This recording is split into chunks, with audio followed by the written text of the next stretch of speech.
spoke to the media. A couple big questions, several big questions headed into this relatively meaningless game versus the Titans. This game can't help you out for any reasons other than feeling better about your football team. For the football team themselves, they care about that, as we'll hear from DeMeco. So the questions are going to be, how much are guys going to play? Are any guys going to rest? Is CJ injured? And then also we have the return of Aziz Al-Shaair, but also Deontay Johnson, and not his return to football, but perhaps his debut as a Houston Texan. So getting right into it, how much is everybody going to play versus the Tennessee Titans on Sunday? Going into this game, as I mentioned to all our guys, that everybody has to be ready to go, and that's where we are. Everybody will be out there playing, and we'll see how the game goes. But for us right now, we got to go play better. And our last outing on the field was not good enough, not representative of who we are defensively, offensively. Just it's not a good representation of our team entirely. So we got to go out. We got to play better football. Okay, they totally do. Now, my first thought when I heard the first answer was, all right, it's his coach speak. Yeah, he's going to say that they're going to play, but then he's probably going to rest a bunch of guys. I've got a little montage at the end that I'll play where I think he 100% is speaking at face value when he says he wants to go out, and I think maybe treat it like a preseason game where the starters play a quarter or so. But then the question is also, all right, if CJ is only going to play a quarter, are they actually going to fix anything that they haven't been able to fix in the last 17 weeks? I'm skeptical. And B, is it worth CJ either fighting through whatever injuries he has, but then also subjecting him to more injury? Personally, I don't think it is. Look, I'll tell you where this really matters is that this line has been swinging wildly from the Titans being favorites. So when news of DeMeco saying that guys were going to play, it swung back over towards the Texans' favor. If you think you got a good hunch about how it's going to go to BetUS, where right now they will give you a 150% bonus on your first deposit all the way up to $2,000, 125% on the second and third deposits. Just use the offer code YouTube150. When he opens the door to saying, hey, everybody has to be ready to play, injuries still factor in, and there might be some guys who might otherwise play through an injury, but in this game, he's going to bench. I'll be really surprised if all the starters play. Sarge, I believe, asked about the fact that CJ, after the game, said that he was banged up, and CJ didn't want to use it as an excuse. He kind of let it slip, but how much truth is there to the fact that CJ is banged up?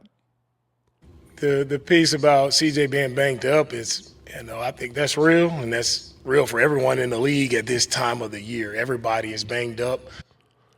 So that's good. Good equivocation by DeMeco there. The equivocation, which is a word that I learned, it might have been the first big word I ever learned, because I thought, there's an avenue for me to potentially get out of things sometime into the future. Tried to crack that open on my dad that night and asked me how that worked out. Clifford T. Payne can spot equivocation. The use of ambiguous language to conceal the truth to avoid committing oneself. Right. The coach speak is a whole lot of equivocation. He didn't paint himself into any corners with that question. Cody Stutz asked a follow-up about CJ, potentially saying that it affected his play. CJ said that that's kept him from making some plays. Have you seen that in his game, that being banged up has maybe kept him from hitting some plays? I think CJ's had some plays that he would like back. Again, that's everyone, right? Everyone has had plays that we would all like back and would like to play better. I think CJ would be the first to tell you, he has to play better. And our entire team, rallying around him and playing better as well. Okay. Now, mastered it. He didn't answer the question, but he did it in his polite way. And I want my coach to be adept at the art of coach speak and equivocation. But it does make me, if I start thinking diabolically, it's easy enough to say, no, CJ's banged up, but, it hasn't affected his play at all. I think these are all other issues, with on the offense in general that have kept him from making plays. I think that CJ really, for a while now, has very possibly been maybe more affected by injuries than he's let on. And some of that is just the really curious errant throws that he's made, which he rarely made last year. And that's not... like the accuracy with a quarterback, even though they've realized they can, it used to be thought like, well, you're either born with it or you don't have it, and there's not much you can do to improve accuracy. They figured out a lot using like the high-speed cameras that baseball players use, how to actually improve guys like Josh Allen and become more accurate. But I don't think it's something. I mean, CJ's always had really good ball placement and accuracy, and this year it just has not been as consistent. That's where I fall back on. Look, they haven't been able to fix hardly anything on the offense all season long, other than some of the glaring miscommunications on the offensive line. There's other position groups that I think have regressed, and then the wide receivers have just gotten injured. I think there's very, very little that you can do that you weren't able to accomplish in the first 17 weeks that you'd be able to accomplish this week. As one of our listeners on Payne and Pendergast this morning brought up, there is the element of chemistry between CJ and Deontay Johnson. I'm open to that, but I think the thing that if you want to talk about one thing that might make the biggest difference, if CJ is that banged up, resting CJ and getting him as healthy as possible to the point where, look, the offensive line play is not going to be spectacular in the playoffs. I can guarantee you right now, it will not be spectacular.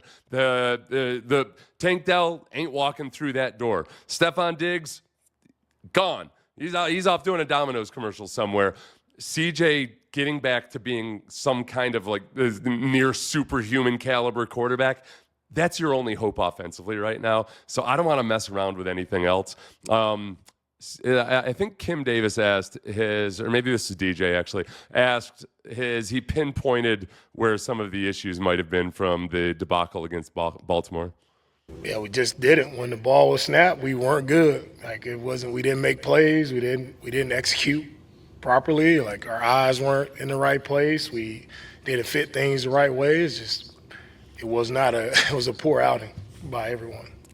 Yeah, I think honestly when he was answering that question, he probably specifically was thinking about the defense because let's be honest, a lot of things that he just said, you could have said about the offense at any point. The defense and their inability to be in the right position and to make the right reads versus the zone read especially, that's got to be really frustrating for DeMeco, especially when it comes to, hey, that's his dojo. The linebackers and the defensive line especially, they didn't perform up to what his expectations were. I don't want to write anything off because, look, 3 other teams played that ridiculous schedule of 3 games in 12 days.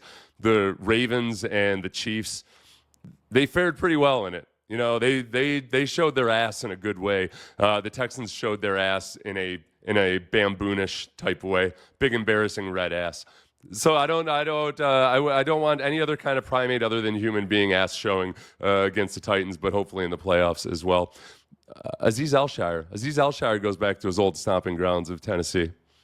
Yeah, it's really, really great giving Aziz back. We've missed him over these past 3 weeks. Just missed his presence, his leadership, missed his playmaking ability on the field. So we're excited to get him back out there, let him knock some of the rust off. Yeah, so by knock the rust off, I would assume that means the quarterback duo of Will Levis and Mason Rudolph because they're going to rotate quarterbacks. In my mind, knocking the rust off is knocking one of those helmets off. They have they're playing in an ode the city. What are the baseball uniforms called? The City Connect or whatever uniforms in Nashville. Rust. It's very rusty. It's an honorary member of the Rust Belt there in Nashville. Don't tell me about all their gleaming new buildings downtown and their fantastic the party place for the draft and everything. Rust everywhere, including in the gene pool. So when it comes to the defense playing as poorly as they did, Aziz makes a big difference with a lot of that. I think Henry To'oTo'o has done a great job filling in, being a signal caller. He has improved by leaps and bounds over last year.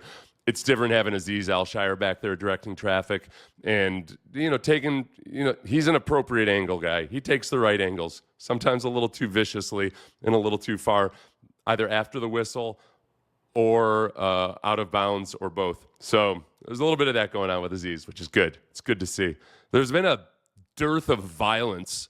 You lost a couple of your most violent football players in Jalen Petrie and, before him, Jalen Petrie and Jimmy Ward.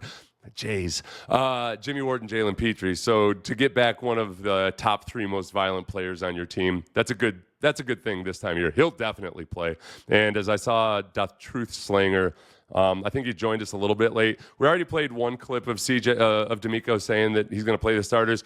I put a montage coming up here in a couple answers where it drives the point home that, yes, I believe he will treat it for all the players except quarterback. Quarterback's a whole different scenario. I think those guys will play at least a quarter. Here is DeMeco on Deontay Johnson. With Deontay, adding him to our team, a guy who has talent. He's done it, at a high level for other teams. He's bounced around a little bit here. As I mentioned to him, of course, it's a clean slate starting with me. It really doesn't matter what has happened in the past or what the narrative is about you. You come here and everything is a fresh start. Yeah, and I'm wholeheartedly 100% into that. Fresh start, whatever plagued him in his 3 previous destinations. He's been on 4 teams in 1 calendar year. I don't care. He's got to be gung ho. I don't even care if he's a team guy. I would prefer that Deontay Johnson get targeted like 10 to 15 times in this game versus Tennessee. Make him feel really good and comfortable, whether it's C.J. Stroud or Davis Mills or whomever else throwing him the football. Just get Deontay Johnson integrated. I'm willing to forgo. At this point, I want C.J. to rest. Okay, so they may not be able to build the ultimate chemistry, but he's speed on the field. And I thought that was one thing. Without Tank Dell in the game, the difference in overall speed on the field, you could just see it because the tight ends aren't fast. They don't use their running backs as receivers nearly as much as a lot of us would like to. And when it came to the wide receiving group, Xavier Hutchinson and John Mechie are nice players, but they don't provide that speed threat. So I want to get Deontay Johnson out there on the field as much as possible, and then with a hopefully healthy and somehow rejuvenated C.J. Stroud, if that can be it. Have that be the difference more so than the connection that they can form against the Titans. This is the last one. If you're skeptical like I was at first that DeMeco is just, I thought maybe it was just coach speak and he wasn't really going to play a lot of guys. Maybe he'll rest Danielle Hunter and Will Anderson and Derek Stingley. This is a montage of like the 4 different times that he was asked about how to decide whether guys are going to play or not. Yeah, I want to see our guys go out and just gain that confidence just from doing ball the right way. You want to have that confidence. You want to be playing your best ball at this point of the year. So that's what I want our guys to feel. For us right now, I think it's a feel for where your team is at this point of the season. And for me right now, our team needs to be playing better. Yeah, I think this is the ultimate feel decision by a coach. You can't really plug the analytics in to say, like, okay, how about teams where the quarterback might be playing banged up and he's in a sophomore slump and the defense has played well but been too leaky as of late. It's a feel thing, and I think DeMeco feels like these guys they got to have a little bit of taste of what they can do. The one potential positive, perhaps offensively, is if you want them to get some confidence, they have been much better in the first half. They've been good. They've been really good on opening drives. They've scored on however many opening drives this year. They had the longest streak in the NFL for a while. That ceased the other night, obviously, because they did not score. So I'm okay with that. If they play CJ a quarter, I'll still be okay with that, unless I find out later that he still had to drag himself out there on the field. Thanks to BetUS for sponsoring the video. I'm going to run. I got to go grab some butternut squash and bacon for the dish my wife is making for a family dinner tomorrow. So with that, I wish everybody a happy new year. Splurge on Uber or Lyft or some ride share tonight. You don't have to go out. Look, a lot of people listen to this channel. You're my age. You can't go hard in the paint the way you once could, okay? So just use caution. Be a mature adult. You don't want to get caught off guard. 3 glasses of champagne hits differently these days than it did in my 20s.